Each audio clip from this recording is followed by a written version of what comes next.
Parashat Vayetse. Comment comprendre que Yaakov a vécu avec Léa sans même la désirer?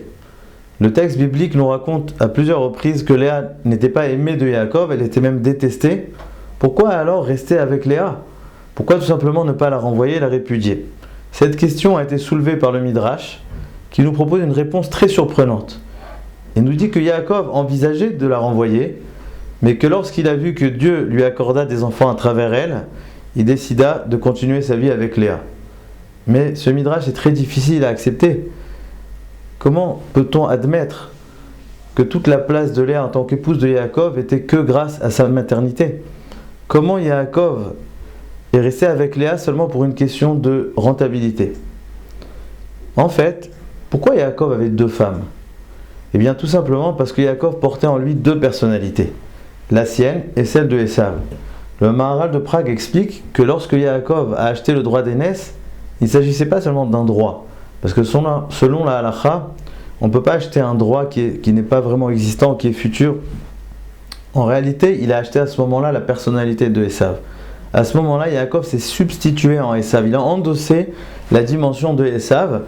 Et d'ailleurs, quand il mettra à l'habit plus tard pour recevoir les brachot, eh bien, il ne s'agit pas d'un déguisement, mais tout simplement de la dimension de Esav qui était portée donc par Yaakov pour recevoir les brachot destinés donc à Esav.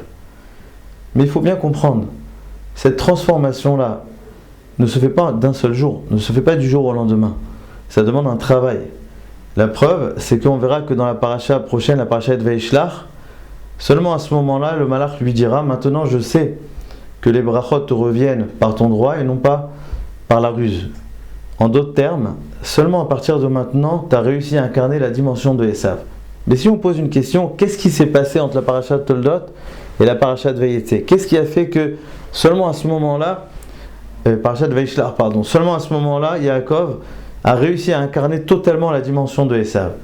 Il semble que la réponse est une seule chose: la naissance des Shvatim, la naissance des 12 tribus.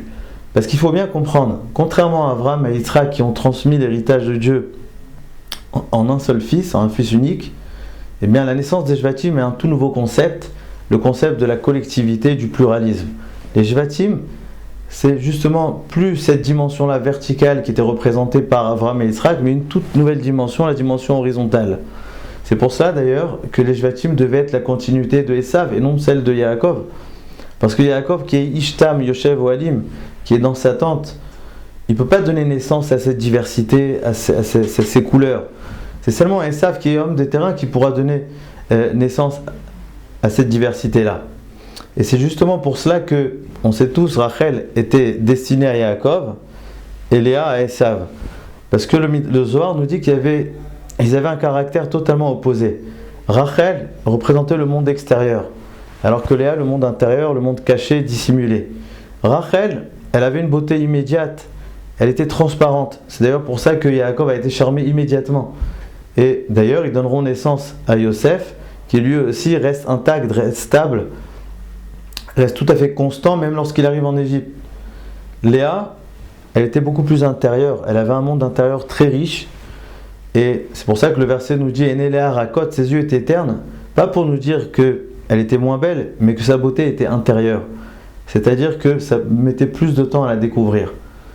C'est d'ailleurs pour ça qu'ils donneront naissance avec Yaakov à Yehuda, qui Yehuda aussi trébucha dans l'histoire de Tamar et finira par remonter.